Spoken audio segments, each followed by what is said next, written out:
Hello everyone, Una from Oz here. I've got a few little goodies from Graphic 45, which is one of my favourite designers, and I thought I might do a little page with them today. These are a little birdie collection. It's called Birdwatcher.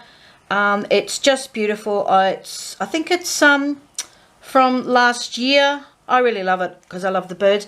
I got some 12x12 scrapbook paper with the cutouts, and I've also got a little packet of stickers, so I'm going to use some of these elements in my page. I've decided I've got way too many backgrounds that haven't been completed, so I'm going to use this greeny blue background.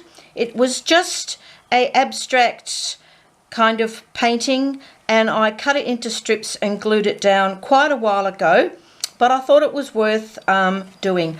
I've chosen this little image.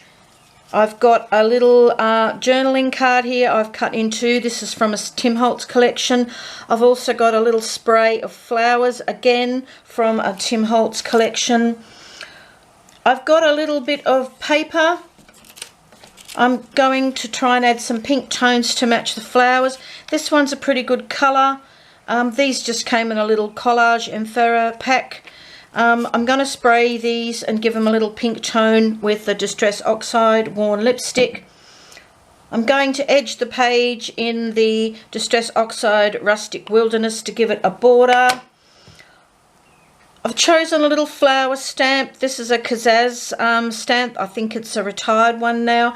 I'm going to stamp around the page in black, and I'm going to use my Posca white and my little fan brush to do some splattering. Now, as you know, with art journaling pages, we don't always use all the elements we plan to, and things can change as we go along. So we're just going to have a little go and use that pretty little birdie image to do a page in my small Ranger journal. Enjoy it, please.